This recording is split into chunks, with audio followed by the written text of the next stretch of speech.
What if I told you that Aston Martin's most ambitious project in years is already in crisis, before the season even starts?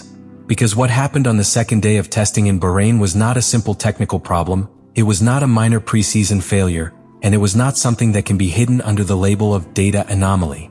It was confirmation that the AMR26, the car that was to mark the beginning of the new Honda era at Aston Martin, is fighting for something much more basic than performance. It is fighting for thermal survival. While other teams were racking up laps, fine-tuning race simulations and exploring limits, Aston Martin opened up the bodywork, cut programs and ran with the engine in quarantine mode. Loss of power on a straight line, conservative maps, limited energy management, and an aerodynamic concept so extreme that it forced the bodywork to be modified only on the second day so that the Honda unit could breathe.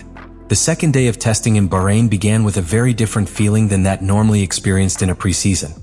It was not the typical environment of fine adjustments, searching for hidden tents or testing aggressive settings.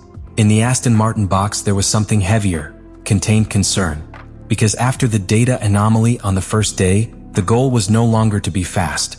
It was to understand if the AMR26 could operate without triggering internal alarms again. The context was delicate. The car had arrived with little running in from Barcelona, with a still basic integration between chassis and power unit, and with Fernando Alonso himself recognizing that they were practically at the starting point in terms of preparation. That means that the second day did not start from a solid base, but from a structure that was still green, vulnerable, and with minimal margin for error. On the track, what was seen was a limited AMR26. Not squeezed, not released. The car ran with clear restrictions on top speed and revolutions, confirming that the Honda unit was operating under extremely conservative parameters. In other words, the engine was not operating in its natural performance window, but rather within a safety perimeter designed to avoid repeating the initial scare. Independent analyses pointed to synchronization problems of the MGUK with the new sustainable fuels in high-temperature conditions, causing significant derates on straight lines and power losses of several dozen horsepower. And Bahrain does not forgive those types of limitations. It is a circuit that exposes energy efficiency, thermal management, and braking stability. If your electrical deployment is not clean or if you must reduce power to protect the system, the timer punishes you without mercy. The technical reaction was immediate and revealing. Aston Martin opened new cooling vents and modified engine cover panels to allow the Honda to breathe better. This is not a simple cosmetic adjustment. It's a tacit admission that the AMR26's original packaging was too aggressive for actual Bahrain conditions. Compressed radiators, very tight air channels, and a body designed to the limit to maximize load and minimize drag, but with a thermal window that is too narrow. And here appears the real dilemma of the second day. Each cooling change improves reliability, but penalizes aerodynamic efficiency. More openings mean more drag. More drag means less top speed. So Aston Martin was not only battling a quarantine power unit, but also the aerodynamic impact of having to open the car before the season even started. The cost and mileage was evident. They had already been the team with the fewest laps on the first day, and that breaks any logical test planning. When you don't complete long runs, you don't correlate tires. When you do not simulate a race, you do not validate demotion. When you don't explore aggressive maps, you don't understand your true potential.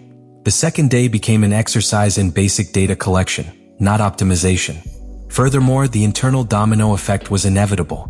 Engineers went from running a staggered aero, tire, long-run program to working in emergency mode, trying to determine if the problem was hardware, software, or integration. This forces us to freeze planned evolutions and divert resources towards diagnosis instead of development. And in such a new project, with such an extreme concept, every hour lost weighs twice as much. Alonso was especially frank when discussing the status of the project. He admitted that the car arrived late, that Barcelona was almost a systems check, and that Honda has had more difficulties than expected with the engine. It is not a defeatist speech. It is the recognition that the second day in Bahrain was not a step forward, but rather an exercise in basic understanding of the whole. Meanwhile, Lance Stroll left a phrase that resonates strongly: they need to find up to 4 seconds behind the leaders after Bahrain. 4 seconds in Formula One is not fine-tuning. They are a structural gap.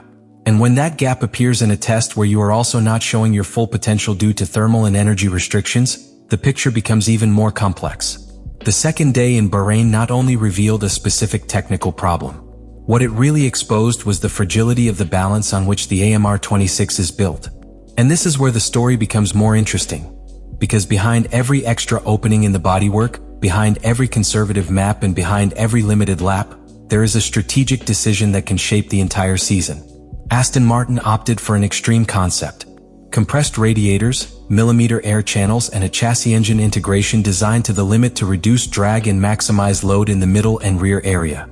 That aggressiveness is, at the same time, his greatest strength and his greatest weakness. If everything works within the ideal window, the performance ceiling can be very high. But if the thermal base is too narrow, every degree of temperature becomes an enemy. On the second day, the team had to accept that the original packaging was not viable in the real conditions of Bahrain.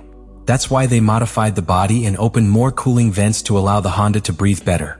That decision, although necessary, alters the car's aerodynamic DNA. An AMR26 designed to ride closed, clean and efficient is not the same as one forced to expose more surface and assume greater resistance to progress. Here the deepest technical dilemma appears. Is it a structural design problem with the RA626H cooling or simply an initial energy calibration phase? Because if the failure is in the management of the MGUK, in the deployment or in the associated cooling, it can be corrected via software, maps and small hardware adjustments. But if the base design of the thermal system falls short structurally, the updates would only cover up the problem without solving it at its root. And this is key, because the second day was not simply a day of wasting time. It was a day of redefinition. Engineers had to abandon the planned phase program and focus on understanding whether the problem was hardware, software, or integration. That means freezing planned developments and redirecting resources from evolution to diagnosis. In a new season, with new regulations and with a completely renewed technical alliance, this deviation can have cumulative consequences. Additionally, the car showed symptoms that go beyond the engine. Repeated blocking has been seen during braking, especially at the entrance to turn 10, a sign that the operating window of the set is not yet stabilized. When the power unit does not deliver full power and the aerodynamic balance changes due to cooling modifications, the braking and support behavior is also altered. Everything is connected. Fernando Alonso made it clear. They start practically from box 1, the car arrived late and Barcelona was little more than a systems check. This explains why on the second day we did not see a liberated car, but rather one in the process of basic understanding. Alonso arrives physically strong with hunger intact, but his margin of impact is reduced if the car cannot exploit maximum power on the straight and suffers instability under braking. Meanwhile, Lance Stroll spoke of a gap of up to 4 seconds with respect to the leaders. That figure is not simply crude data. It is the sign that the second day did not offer enough positive correlation to reassure the team internally. Even considering the usual sandbagging of the grid, when your own driver recognizes a distance like that in representative runs, it means that the car is not in its ideal window either in terms of engine or chassis. But this is where Act 2 changes focus. Because this same extreme concept can become a brutal advantage if they manage to stabilize reliability. Every correlation point they gain can free up a lot of performance at once. A car designed to the limit has less margin for error, but more hidden potential. If Honda manages to expand the thermal window and Aston Martin consolidates the cooling with variable specifications depending on the circuit, the AMR26 can be quickly transformed. The second day then was not the final verdict. It was the turning point. The moment when Aston Martin had to decide if its ambition was well calibrated or if it had crossed too fine a line between innovation and over-optimization. The second day in Bahrain did not condemn the season, but it did leave a warning. Before thinking about podiums, they must resolve the thermal and energy basis of the project. Before releasing power, they must ensure reliability. Before evolving aerodynamically, they must fully understand the car. Let me know in the comments what you think about all this.